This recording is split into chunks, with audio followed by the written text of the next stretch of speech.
Et d'abord, ce retour en arrière. Il y a 40 ans tout juste, des médecins américains découvraient le virus du sida. Le 5 juin 1981, c'est la toute première fois que les symptômes du virus ont été rapportés. Alexis Guilleux, vous êtes notre correspondant aux États-Unis. À l'époque, on ne parle pas encore de sida, mais d'une pneumonie. Oui, la première occurrence apparaît dans un rapport hebdomadaire du CDC sur la mortalité, une forme rare de pneumonie contractée par 5 jeunes hommes gays. Les premiers cas apparaissent à New York et à San Francisco, et pourtant, il faut attendre encore un an de plus avant de voir les médias américains mentionner cette épidémie.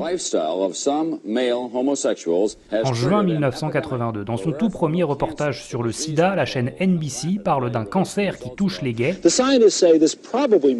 Le journaliste explique ici que les médecins pensent qu'il s'agit d'une maladie meurtrière et sexuellement transmissible et que les analyses sanguines pour essayer de comprendre la maladie ne donnent pas de résultats. Dans ces premières années, c'est bien la communauté homosexuelle qui est stigmatisée et les autorités américaines ne prennent pas la mesure de cette épidémie. Interrogé sur ce fléau qui touche les gays à l'automne 1982, le porte-parole de la Maison-Blanche sourit et rétorque devant une salle de presse hilar. Moi je ne l'ai pas, et vous ?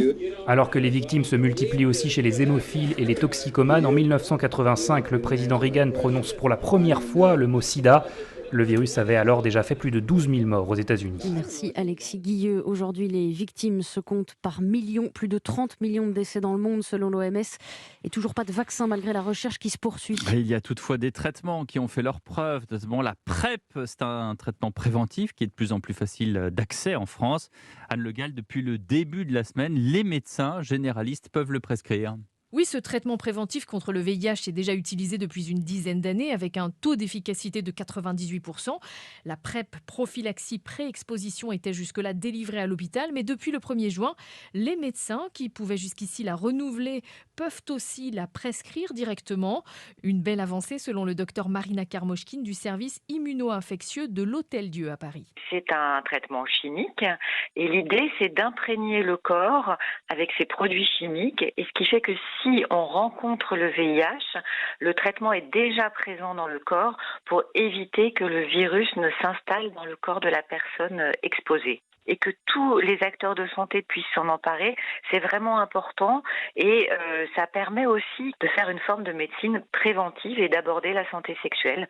Donc je trouve que c'est vraiment un pas important. 30 000 personnes sont déjà sous PrEP en France et cette proportion devrait donc augmenter.